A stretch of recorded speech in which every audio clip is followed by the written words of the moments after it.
ईमानदारों के लिए रोजों का आगाज होता है। तो हर साल बुध को क्यों रोजे आते हैं? एज ट्यूजडे क्यों नहीं होता है? एज थर्सडे भी नहीं होता, बुध ही क्यों होता है?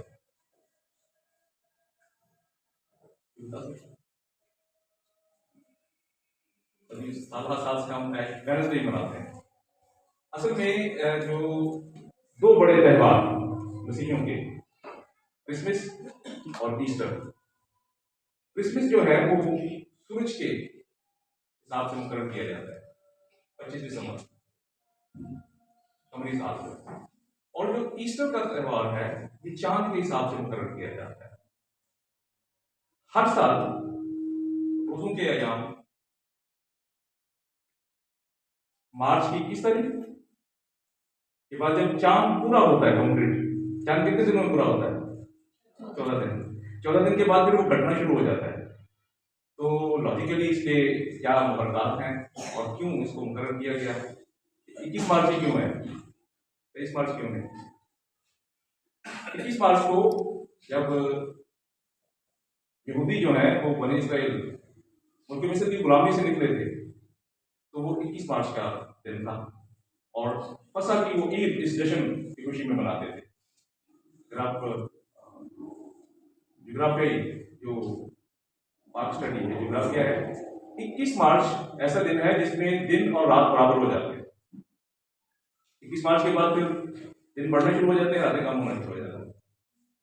21 मार्च के बाद जब चांद पूरा होता है, पूरे चांद के बाद जब जो द्वार आता है वो ईस्टर का त्योहार होता है।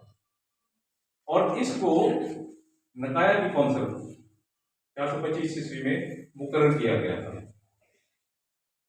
पस मंजर क्या था कि यहूदी जो है वो ईद फसह मनाते थे और मसीही जो उलमा थे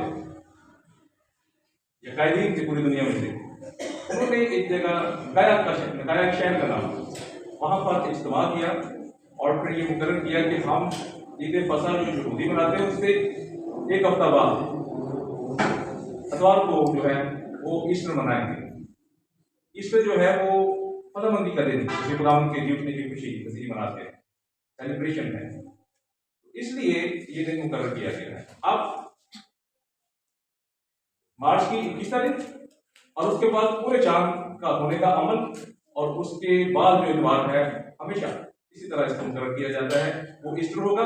46 दिन का ये दौरान है, 6 इतवार निकाल के डाउन काउंटिंग जब करते हैं 21 मार्च के चांद पूरा होने का वक्त और उससे अगला इतवार, और फिर उससे पीछे जब डाउन काउंटिंग करते हैं तो 40 दिनों का जो दौरानिया है इसमें से इतवार जो है वो माइनस निकालते हैं, तो 40 रोजों के आयाम मुकर्रर किए जाते हैं।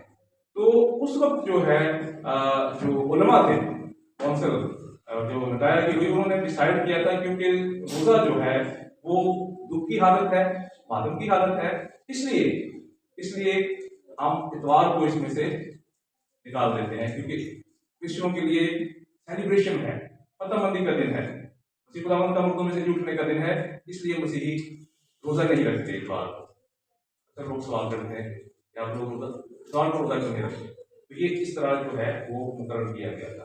तो हर साल जो है रोजों के आयाम मुकर्रर हैं और आप कैलकुलेशन भी कर सकते हैं कि जो नेक्स्ट आइंदा रात का बुध आएगा वो कौन सी तारीख को, मार्च की 21 तारीख और उसके बाद चांद मुकम्मल होने का दिन दौरानिया और फिर उससे अगला इतवार, इस तरह ये जो है टाइम मुकर्रर किया जाता है। और रोजे का जो ताल्लुक है मसीह की जीवन में भी है, आने वाले दिनों में हम इस पर मजीद सीखेंगे कि रोजे के साथ एक ताल्लुक है खैरात का, दुआ का, खुदा की बख्शी हुई नेमतों बरकतों बख्शिशों की शुक्रगुजारी करना और उसके साथ अपने आप को दुख देना और फिर ज्यादा वक्त जो है रफाकत और शराकत के लिए खुदा के साथ गुजारना, ये 3 चीजें बुनियादी जो है रोजे के लिए जरूरी है। तो रोजा जो है स्पिरिचुअल मैच्योरिटी, रूहानी बालिदगी की तरफ उठने वाला कदम, तो इसमें रजाकाराना तौर पर कुछ वक्त के लिए खाना पीना छोड़ दिया जाता है और ऐसे लोगों की जिंदगी पर गौर किया जाता है, ख्याल किया जाता है जो खुदा की ऐसी नेमतों से महरूम है, जो उनकी बुनियादी जरूरत है। फिर उनको पूरा करने के लिए जो है वो खैरात भी की जाती है। और इस्लामिक मदद में लिखा है कि जब वो खैरात करे तो अपने आगे नरसिंगा नहीं उनको। आज का जो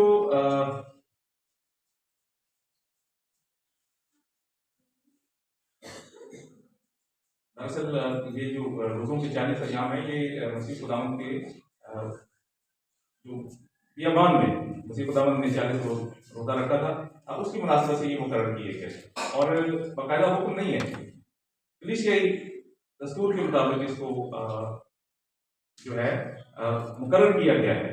और खाना नहीं खाना, ज़्यादा वक्त दुआ में गुजारना है और फिर भलाई के काम करने हैं। आने वाले दिनों में हम इस पर मज़ीद जो है और ज़्यादा गौर फिक्र करेंगे।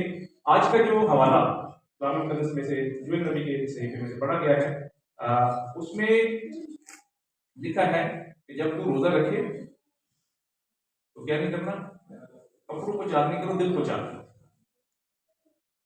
पुराने अहदनामा में लोग फैशन के तौर पर जब भी पुराने अहदनामा में रोजे का जिक्र है तो उसके साथ सर में राख डालना, महीन कपड़े उतारना और टाट ओढ़ना, जमीन पर बैठना और फिर दुआ करना, 4 बुनियादी चीजें हैं। दाऊद की जिंदगी में भी हम ये देखते हैं कि जब उसे गुनाह ज़्यादा हो गया, लिखा है कि उसने सर पर राख डाली और अपना जो शाही लिबास था उसको उतार दिया, टाट ओढ़ लिया, जमीन पर बैठ गया और दुआ की, क्या खुदा मुझसे गुनाह हो गया। तो रोजा जो है वो गुनाहों पर पछताने, तौबा करने और खाक जो सर में राख डालते थे अपनी शख्सियत की नफी करना, राख खाक उसके बराबर आपने आपको करना है। तो अभी भी ट्रेडिशनली कई जगहों पे जो है चर्चिज में राख जो है वो सर पे माथे पे क्रॉस लगाया जाता है, वही पस मंजर है। तो वो जो राख होती है पुराने अहदनामा में रवायती तौर पर जब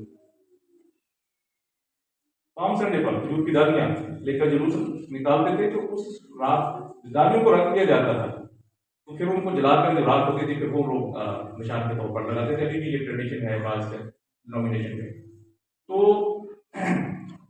यूएल नबी का जो सलीफा है उसमें यूएल नबी कहता है कि अगर तुम्हारी बदकिरदारी, नाफरमानी और खुदा से दूरी तुम्हारी खताओं के सबब है, लेकिन फिर भी अगर तुम पूरे दिल से रोजा रखकर गिरफ्तारी करके खुदा की तरफ मुतवज्जो होगे तो खुदा तुम्हें माफ करने की कुदरत रखता है। यूएल नबी का सहीफा और उसका पहले बाब में एक यूएल नबी रोया देता है और वो रोया जो है वो दरअसल अदालत को जो है वो बयान करती है। वहां पर लिखा है, ए बूढ़ो सुनो, ए जमीन के सब बच्चों को कान लगाओ, क्या तुम्हारे बाप दादा के आयाम में किसी में कभी ऐसा हुआ? तुम अपनी औलाद से उसका जिक्र करो और तुम्हारी औलाद अपनी औलाद से और उनकी औलाद अपनी नस्ल से बयान करे कि जो कुछ टिड्डियों के गौल से बचा उसे दूसरा गौल निकल गया और जो कुछ दूसरे से बचा उसे तीसरा गौल चट कर गया और जो कुछ तीसरे से बचा उसे चौथा गौल खा गया। अहमद वालों जागो, मातम करो, महरुशी करने वालों नई राय के लिए चलाओ, क्योंकि वो तुम्हारे मुंह से छिन गई है। क्योंकि मेरे मुल्क पर एक कौम चढ़ आई है जिसके लोग जोरावर और बेशुमार हैं और उनके दान खेरबपर के से हैं और उनकी दाढ़ें शेरनी की सी हैं। उन्होंने मेरे पाकिस्तान को उजाड़ डाला और मेरे अंजीर के दरख्त को तोड़ डाला। उन्होंने उनको बिल्कुल छील छाल कर फेंक दिया। तो ये जो गुलामी थी, जो असीरी थी और जो बनी इस्राइल की नाफरमानी के सबब से खुदा ने गैर कौमों के हाथ में वो कर दिया था, मुकद्दस कहता है कि ये खुदा उनकी इबादत करेगा जिन्होंने खुदा के लोगों पर जुल्म किया है। तब खुदा के लोग जो हैं उसकी तरफ मुतवज्जो होंगे। तो इसलिए वो कहता है कि कपड़ों को चाक नहीं करो, दिलों को चाक करो, रवायती रोजा नहीं रखो, दिखावे का रोजा, क्रोधनी और हलीमी और दिल से खुदा के ताल्लुक हो, तो खुदा फिर आसमान से सुनकर अपने लोगों को बहाल करेगा। जब आज तक की किताब में पहले बार में लिखा है कि वर्तकी को पता चला कि बादशाह की तरफ से फरमान जारी हुआ है, तो लिखा है कि उसने सर पर राख डाली, कपड़ों को चार किया और टाट ओढ़ा। और टाट जो था वो खास कोई जो बकरी की ऊन बाल होते थे उनसे जो है वो बनाया जाता था, वो लोग ओढ़ के फिर चलाते थे और अपना जो गुनाह था उस पर पछताते थे और फिर रोजा रखते थे। तो ये उस रवायत को देखते हुए कहते हैं कि दिलों को चाक करो। दिलों का चाक का मतलब है दिलों में फरोतनी और हलीमी हो, और दूसरों के लिए दूरत और नफरत और खुदा के लिए जो नाफरमानी है उसको खत्म करो। अगर तुम इसी तरह रोजा रखते रहोगे रवायती तौर पर, दिखावे के तौर पर, रूटीन का, तो खुदा की तरफ से उसका अजर नहीं है। इसलिए कपड़ों को नहीं, दिलों को चाक करो। दिलों को चाक करने का क्या मतलब है? खुदा की तरफ अपने दिलों को माइल करो और अपने जैसे हम जिन्स हैं उनके लिए जो बुग्ज और नफरत और कदूरत और अदावत है उसको निकाल कर जब तुम पूरे दिल से रोजा रखोगे तो फिर खुदा तुम्हारी आवाज भी सुनेगा, तुम्हारी क्रियादारी पर कान लगाएगा और दुश्मनों से तुम्हें रहाई दिलाने की जो है वो कुदरत रखता है। तो मसीह खुदावंद के जमाने में जब फरीसियों ने कहा कि हम और यूहन्ना के शागिर्द तो रोजा रखते हैं, तेरे शागिर्द रोजा क्यों नहीं रखते? क्योंकि फरीसियों के नजदीक जो रोजा रखना और शरीय प्रस्ती जो थी वो खुदा की कुर्बत और नजदीकी का बायस थी। तो मसीह खुदावंद ने वहां पर जब तमसील कही थी, जब तक दुल्हा उनके साथ है वो शागिर्द रोजा नहीं रखेंगे, लेकिन जब दुल्हा उनसे जुदा किया जाएगा तब उसके शागिर्द जो है वो रोजा रखेंगे। तो अगर रोजों के ये जो आयाम है जिसको लेंट सीजन कहते हैं, इसका मतलब है लेंट सीजन का कि अगर हमारा ताल्लुक खुदा के साथ कमजोर हो गया है, रूहानी तौर पर रिश्ता हमारा कमजोर होता हुआ दिखाई दे रहा है, तो हमें दूल्हा अगर हमारी जिंदगी से में नहीं है तो फिर हमें खुदा रखकर क्रियादारी रखकर खुदा के साथ असर नौ अपने ताल्लुक को जो है वो बहाल करने की जरूरत है। तो खुदा ने कहा जो नई में है वो पुरानी मशकों में नहीं बढ़ते, बल्कि नई मशकों में बढ़ते हैं। यानी पुरानी गुनाह रोजा इंसानियत पर रोजा के वसीला से राष्ट्रवासी का नवाजा नहीं उड़ सकते। अगर तुम पुरानी गुनाह रोजा राष्ट्रबाजी का नवाजा पुरानी इंसानियत पर उड़ोगे तो ये इसी तरह है कि पुरानी मशक नई में बढ़ते, और देखा है कि नई में जो है वो ज्यादा ताकतवर होती है, मशकें फट जाती है, में बह जाती है। इसलिए नई मशकों में बढ़ते हैं तो दोनों बची रहती हैं।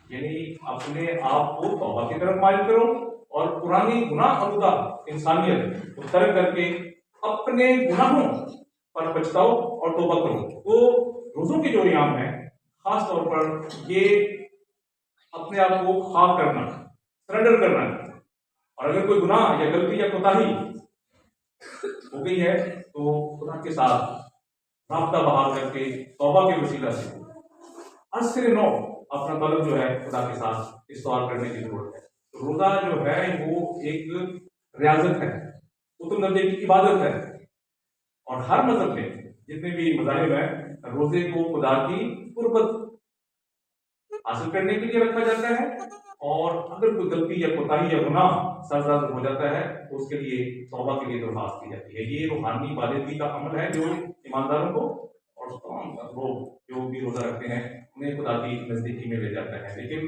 मुकद्दस जो कहते हैं रोजा रखते हुए हमें रवायती तौर पर रोजा नहीं रखना, बल्कि जैसे लोग कपड़ों को चाक कर लेते थे दूसरों को देखकर, गम की हालत में, दुख की हालत में, बल्कि दिलों को चाक करना है, फरोतन और हलीम बनना है, और अगर किसी के खिलाफ बुग्ज या अदावत या नफरत है उसको दिल से निकालना है। आज वक्त की कमी है, इन्हीं पर हम अपना जो रमन है इसको स्टॉप करते हैं। आइंदा इस बार को मजीद रोजे की बाबत और मसीह और रोजा की बाबत खास तौर पर समझेंगे। तो हम इस्लाम के वसीला से आप सबको बरकत दें।